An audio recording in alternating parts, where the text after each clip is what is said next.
Hey, everybody, it's Clint Nobles with the ActionCAST, and I got a question for you. Have you ever felt like the choices you had in life just weren't yours? They were just given to you, they were handed to you. And at the end of the day, the business you built was built on things that maybe you didn't actually want to do, right? Have you ever started a business and then, like, I love this business? And then you're like, why did I start this business? Right? If that's ever been you, then this is a show you must watch because we're talking today about, are you making choices? Are you making business decisions? And the guest I have, lights out. I'm telling you, you're going to love it because today it's the Action Cast.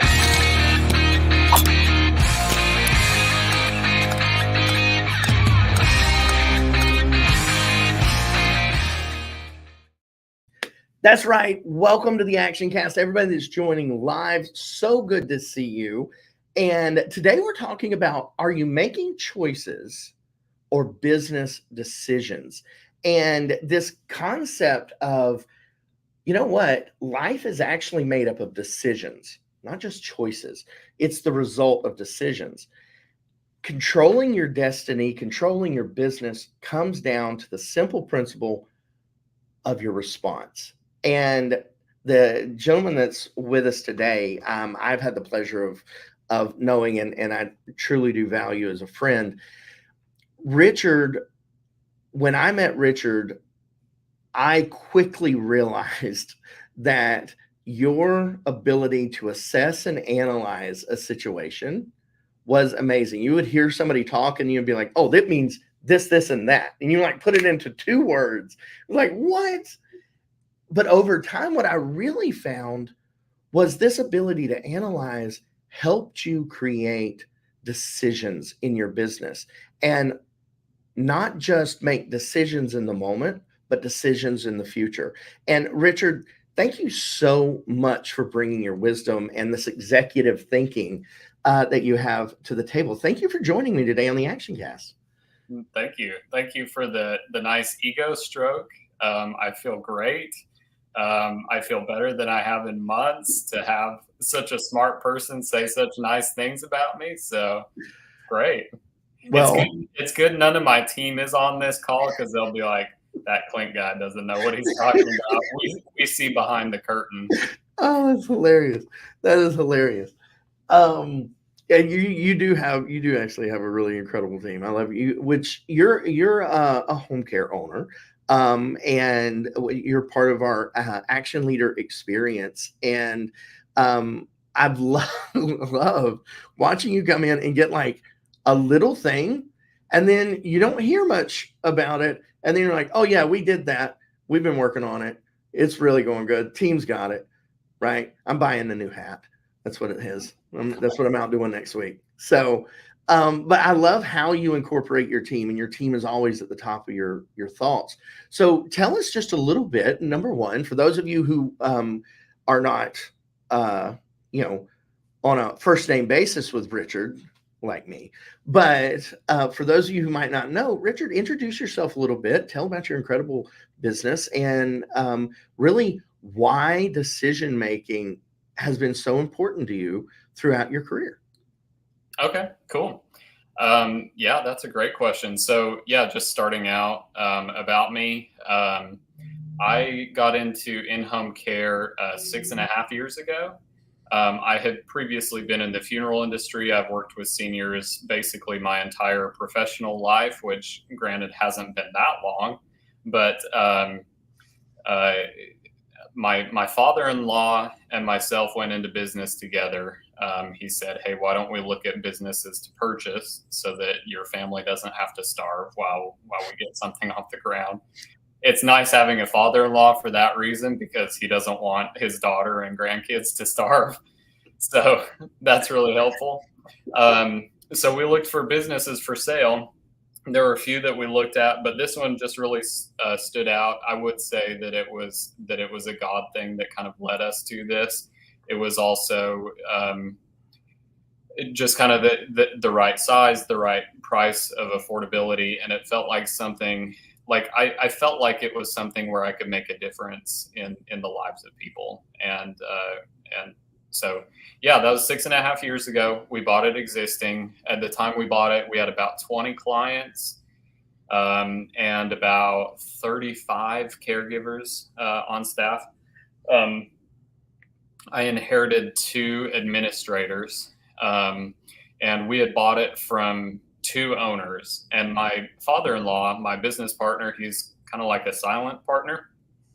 So so you ask about decisions, and I've had to be very intentional right from the get-go, because right from the get-go it was like, okay, how do I take the work that 2 business owners are doing and narrow it down to just one business owner? And not only that, but one business owner who also has a wife and kids that need his attention too.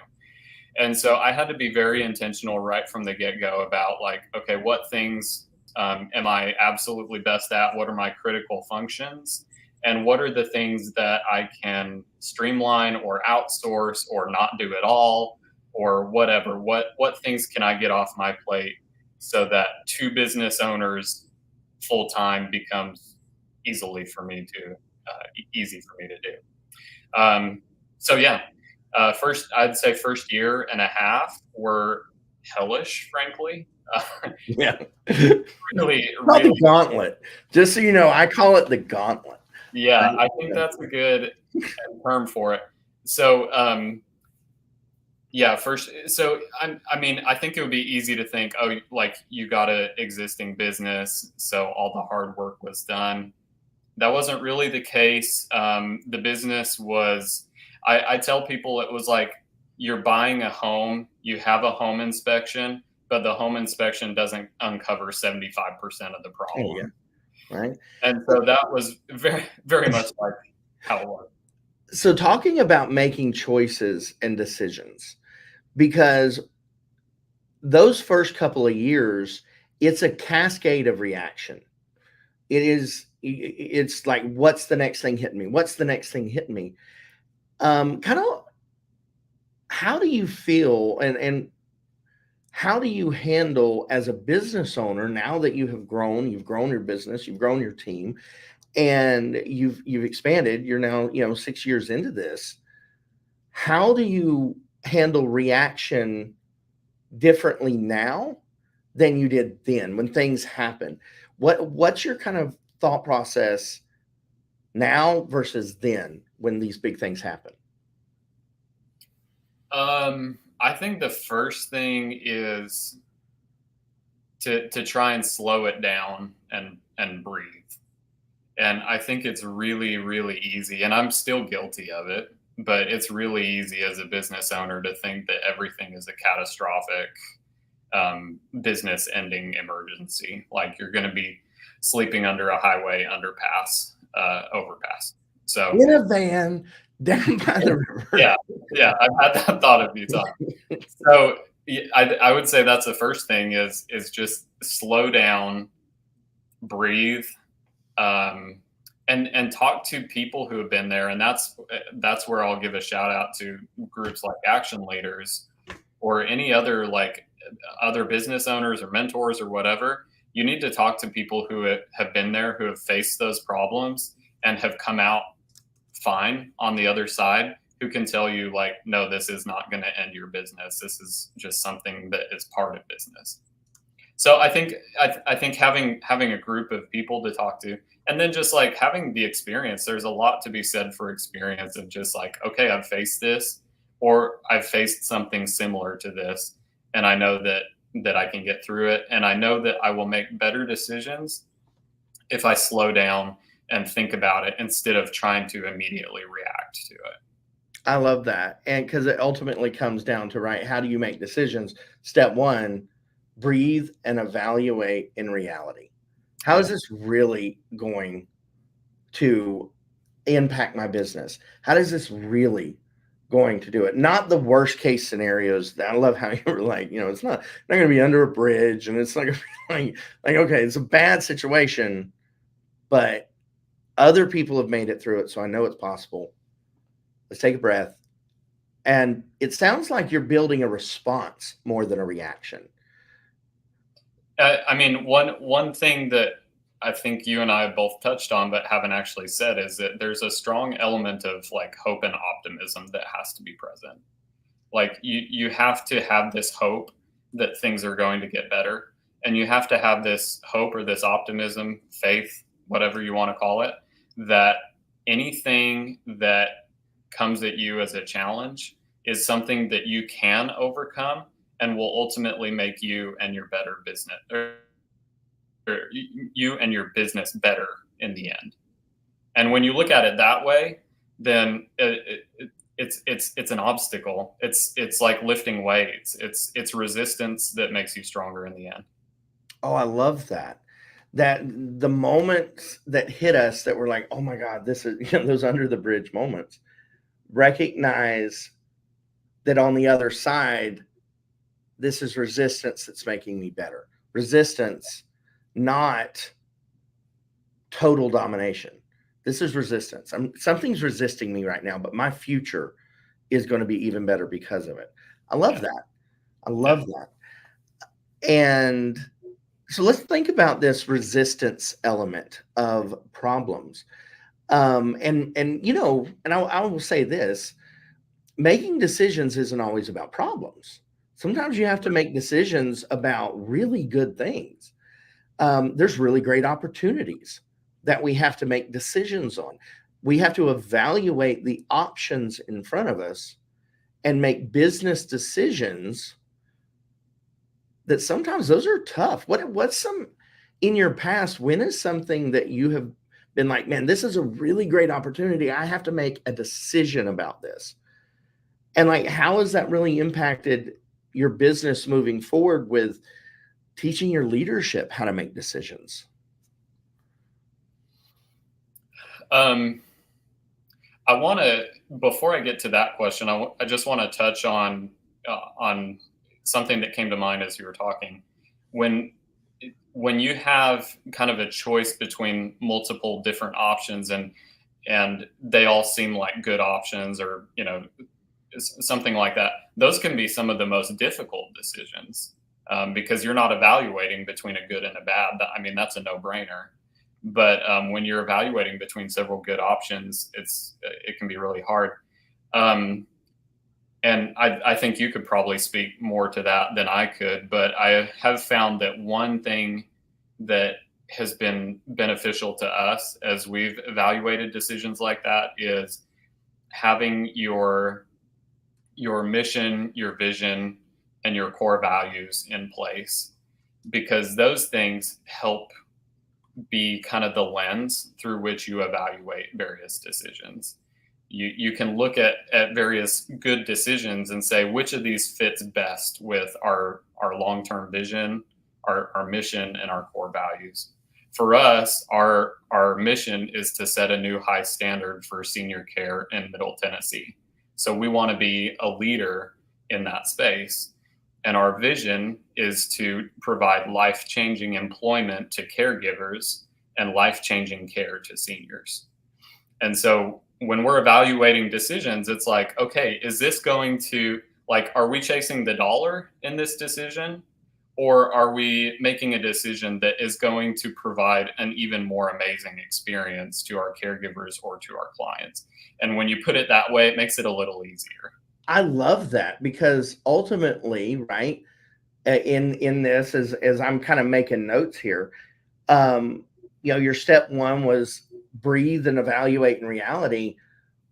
But then the second thing you really found was aligned clarity and non-negotiables. And of course, in Action Leaders, we teach the core compass, where you define what your non-negotiables, what is the, what's the referring client outcomes that you can give. And having that aligned clarity in your decisions sounds like, when you understand, how does this align with my mission, my purpose, but also how does it align with the things that, right, I don't want my family to starve? Because sometimes we're in a passion-driven industry and everybody loves what we do, right? So at least at one point in time, we loved what we did. Right? You might feel right now like your business is loving you very much, but at some point in time, we love what we did, and we got into it for passion. And passion has this role of associated guilt that can come with it, because when you're so passionate about something, well, then if you don't do something with that passion, there can be a guilt associated. And so there's this decision kind of like juxtaposition of, do I make a decision in my business with the passion, the mission, the focus, or do I make a decision that is right, a decision I really need to make because I need to pay bills next week. My family doesn't need to starve, right? Yeah. So I want to talk to this kind of decision paradigm of aligned clarity and non-negotiables. When you're aligning your clarity, what's important to your business in these decisions? What's like the number one thing that you always go to and are like, all right, does this decision align with this? I would say the same thing I said earlier, just our mission, our vision, and then our core values as well. So your impact, your outcome, right? Does this help us get to there? Right. And I will say that that's a lot easier now than it would have been 6.5 years ago, when I actually legitimately was worried about paying our bills and stuff like that. For all you knew or struggling, home care owners out there, like, there were 2 times about a year into it where we ran out of money and couldn't make payroll. And I had to ask my father-in-law to put more money into it. And amazingly, he did. I don't know if I would have, but he did. And anyway, that complicates those decisions a lot more. But yeah, for us, where we are right now, and fortunately, we're not in that place anymore. So it does make it a little bit easier. I would say that the other measuring stick that we've used is, I'm always trying to think long term, and I'm trying to think, okay, what decision right now is going to be the best in the future. And I do think that that's a really important piece that has led to some of our success as well, is right from the get-go, I've tried to think, I've tried to delay gratification, the 1 marshmallow or 2 marshmallow famous experiment. I haven't always done it, but I've always tried to choose the delayed gratification model. I've always tried to reinvest into the business, reinvest into my office staff, into my caregivers, into myself, my own education. Action Leaders is an example of that. So I'm always thinking, if I can put off what I want right now for a little bit longer, and I say that all the time, just put it off a little bit longer, a little bit longer, a little bit longer. We've made a lot of good decisions that have built us a really strong foundation. It sounds like in your decision making, along with breathing, evaluating reality, that aligned clarity and understanding the non-negotiables, that a clear picture of the outcome. What's the outcome we're driving for? So talk to me about outcomes, because one of the things you mentioned, and I love how part of your mission is to create life-changing employment. And in business, so often we focus on how our business relates to our employees, but you've made a decision in your business that your business is going to have a major impact on your team. So talk to me about that decision. Why did you make that decision in business?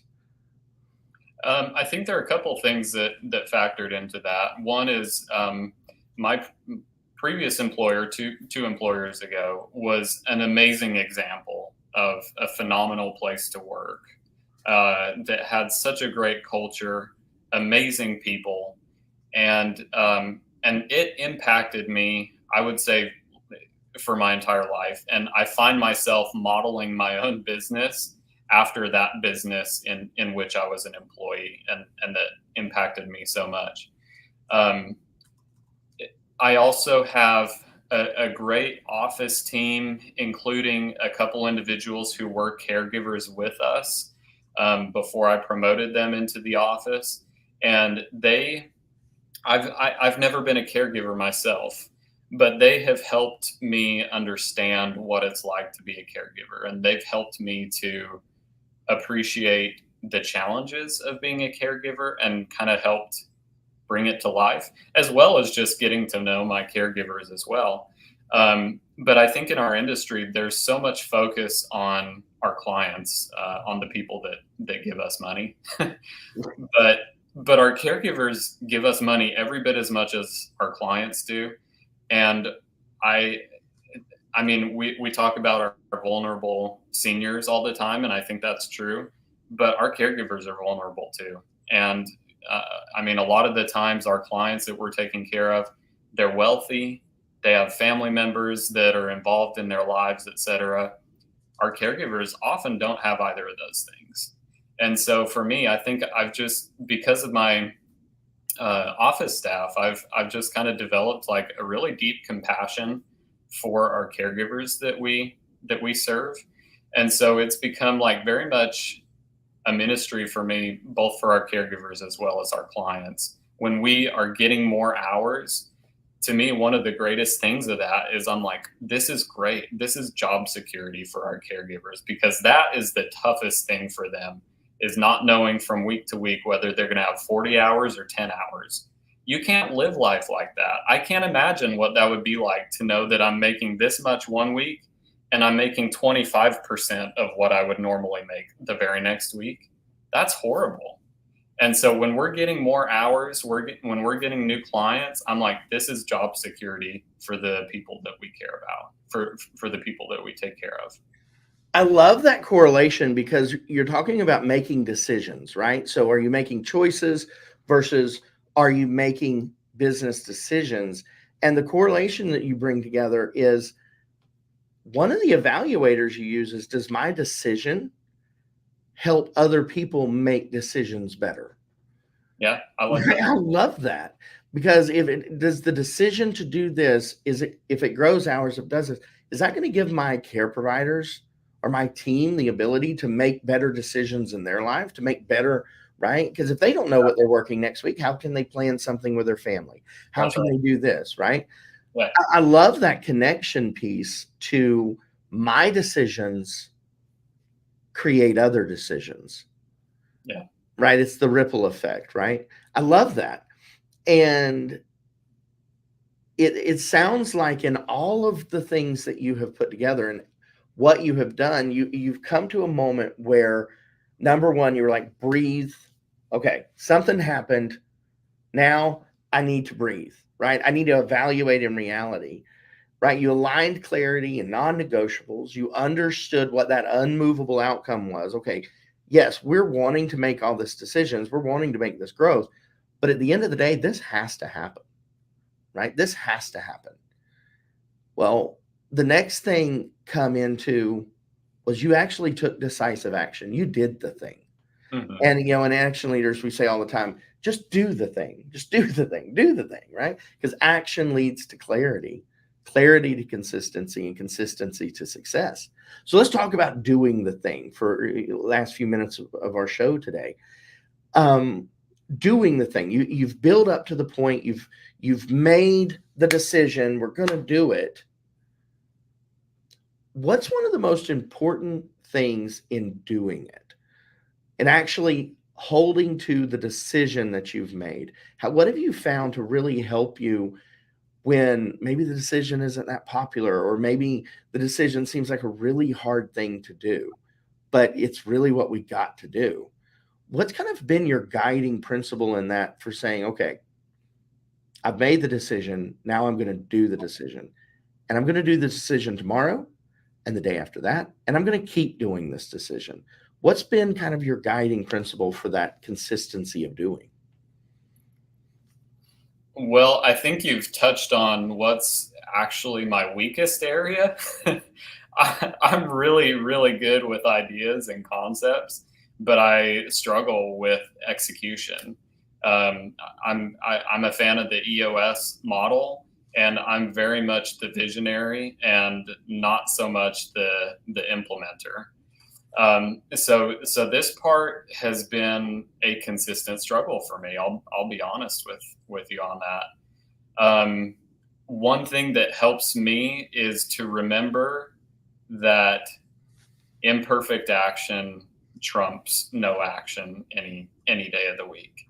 And because I'm an idea guy, I like to conceptualize everything in my mind. I have it built out perfectly in my brain, but then it's just this huge overwhelming thing. But getting started, doing a crappy job with like your project or your idea or whatever, but just getting the momentum, that's the important part. And so to answer your previous question, I know it's cliche, but I'm just going to go back to like, what do you want? Like, what are your core values? What's your vision? What's your mission? And just being reminded of that on a regular basis. And then again, we use the EOS model that helps keep us on track as we have quarterly planning sessions and we say, okay, what do we want to accomplish in this quarter that will move the needle on our big things to become a leader in senior care and to provide life-changing employment to caregivers and life-changing care to seniors. So I love that because you talk about making these decisions. You have a clarity on where you can grow, right? With the areas you're growing in, but you've made incredible decisions. You've taken decisive action. And the last stage of this is about implementing through team collaboration, really collaborating on this and not feeling like the decision you made had to be your cross to bear. I'm right. As owners, that's what we do. We're like, I've made this decision and I will go down with the ship, right? But it sounds like you've really collaborated with your team. Yeah. To build I need their buy-in. I need it. I can't do it myself. And so having the buy-in from the team is critical. Sorry to interrupt. So good. No, absolutely. So kind of to bring it full circle here. So to start with, you said step one was you breathe. You breathe and evaluate in reality, this executive decision making that you're taking place as an owner. Step two was aligned clarity and non-negotiables. Understand, why are you doing this? And then what reward is not worth it? Right. I love And it. then third was know your unmovable outcomes. And of course, in Action Leaders, the chaos funnel, I talk about having your end result, that unmovable outcome that simply must occur.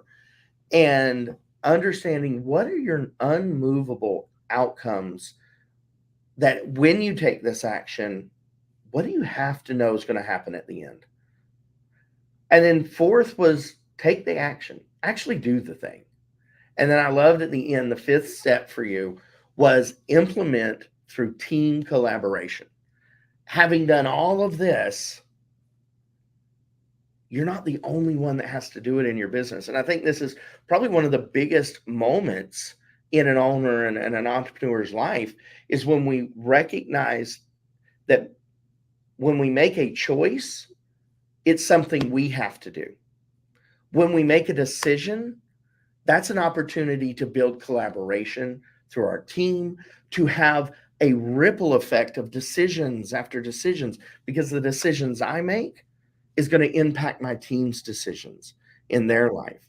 So I love how you frame this in when I make a decision in business, I don't just think about the business, I think about the people in the business.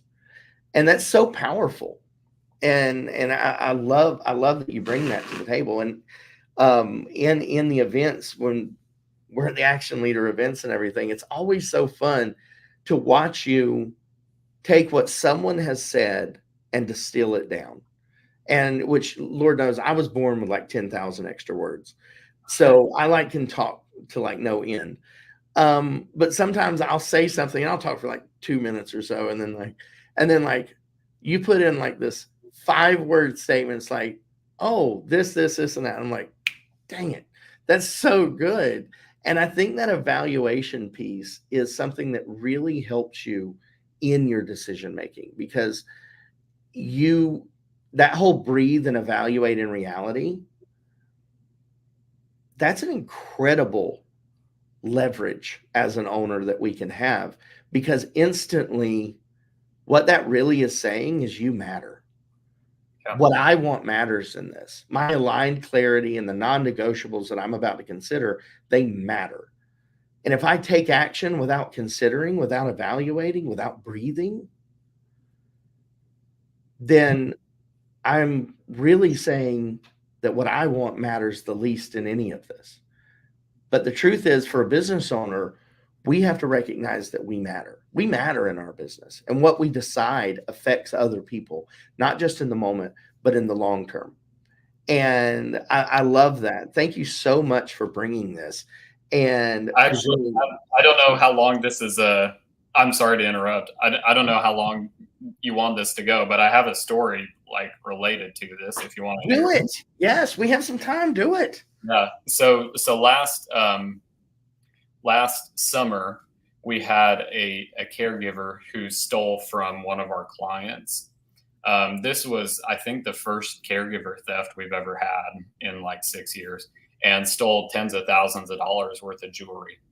Anyway, the property luckily was all recovered. The client was made whole. But the issue was that the client was very frustrated with us that we had hired this caregiver, especially because this caregiver had a familial relationship with my chief operations officer who hired her. And so they were very upset, feeling like that she should have known better. Their family, she should have known about her, bad dealings and stuff like that. And so they're very upset with her. I don't really blame them, but they basically told me that they called a meeting with me, and they said, if you do not let her go, then we are going to seek legal action. We're going to drag your name through the mud. We're going to make your life hell, basically. And so this was rough. This was a really rough time last year. It was August. I spent about a week just investigating, trying to get to the bottom of their accusations. And I spent so many hours talking to caregivers, clients. Anyway, tried to get information from as many sources as I could, because I wanted to go into the decision clear-eyed, because this was a big decision that was going to affect people's lives one way or another. And one way or another, people were not going to be happy. Ultimately, after I had done my investigation, and there were a lot of those things that we talked about. A lot of it was like trying to calm myself down, which worked sometimes and other times didn't. Like, I spent tons of time on the phone with mentors, with lawyers, with my corporate team that helped talk me off the edge, that kind of thing. Ultimately, I decided that I needed to tell the family that I wasn't going to fire her. I decided that it was not a fireable offense, that it was a honest mistake made in good faith. Family was not happy with that. And they did exactly what they said they would do, minus the legal action. But we were in the newspaper not long after that. We were in the 5 o'clock news a couple weeks after that. And it was really rotten, and it really impacted our business negatively. And we're just now starting to get back to where we were before then. But I will say that kind of following some of the steps of this decision-making process that we've talked about helped to arrive to that decision, because it was not a fun decision. And ultimately, I felt like the decision that I'm making to keep her on board is in alignment with my core values, with my conviction, with my integrity. And in a lot of ways, it would have been easier to let her go. I wouldn't have had to face all that headache. In other ways, it wouldn't, because she's awesome and she's a very high performer. But ultimately, I wanted to do what was right. And so, again, that's where it's so helpful to have your moral compass, your business compass to help you know what to do in these kinds of high stakes decisions. Yeah. And I love that, evaluate in reality. Like, because it's really what you were doing. You were evaluating the reality of the situation, both, positive, negatively. And it wasn't the person who they were wanting to get fired. They hadn't done the stealing. They had made the decision to hire somebody. So, like, where's the ripple? And so, in doing this process, it sounds like that implement through team collaboration took a really big part on the back end, because now your team is involved in the delivery of care, making sure the decisions is being followed, making sure the protocols, the different things. So I love how, and such a great story. I think we all can relate to it, because we've all had those moments, those trying to think of a word I can say on live. We've all had those old crap moments, right? Yeah, yeah, where something happens, but it goes back to kind of what we talk about with the chaos funnel. How to turn chaos into your competitive advantage is by really understanding, what do you actually want out of this? What's the outcome that's actually going to happen? Yes. And if that outcome doesn't align with who you are and who your business is and who you are becoming, then that outcome might not really be the outcome you need. And so I love that. I love that. And we talk about the chaos funnel, and homecareops.com. You can go, and we have a way that you can actually walk through the steps. It's a little sheet, and you walk through the steps of how to actually make a decision through the chaos funnel, how to turn chaos into your competitive advantage. And it takes you through the 3 steps. So I love this. Number one, I love your steps here. So number one, as we bring it in, number one, breathe and evaluate in reality. Aligned clarity and non-negotiables. Know your unmovable outcomes, the things that simply must occur. And then take the decisive action. Actually do the thing you decided on, but ultimately implement it through your team. And I think that's an incredible, like, 5-step process for truly making executive decisions. And I tell you what, I've taken tons of notes, and I got like little markers set for, like, I want to go back and listen to this, go back and listen to this, because you drop so many little golden nuggets throughout that time. But Richard, thank you so much for being on, and for being such a value add to those in Action Leaders. You're always supporting, you're always helping. And I love that about you, that when you're on there, you're always like, hey, have you considered this? Have you thought about this? So, but thank you, man. You have shown up and shown out. So good. I appreciate it. It's fun to have these conversations. It is. And as owners, oftentimes we've kind of fail to do that, don't we? We fail to have those deeper conversations of, why am I doing this? Why am I doing what I'm doing? And I love that. So thank you for coming on, being an inspiration to so many owners, and really showing how executive decision making doesn't have to be a mystery. It doesn't have to be a secret. It actually can be something that you can do. So I really appreciate that so much. And for those of you watching, if you're facing choices right now in life, do what Richard talked about. Stop looking at them as choices and look at them as decisions. What's the next decision you're going to make, right? What's the next decision? For some of you, that decision is going to homecareops.com and learning how to turn chaos into your competitive advantage, right? Go download the chaos funnel. Learn how you can do that. Richard, thank you so much again for being part of this incredible opportunity to bring true value and change to owners. You're amazing. Thank you so much. Thank you. Thanks for having me. Absolutely. And for those watching, I will see you next time on the ActionCAST, when we're going to talk about even more actionable strategies that create real change, real momentum, and real lasting success. We'll see you next time. Keep taking action, everybody. Thanks.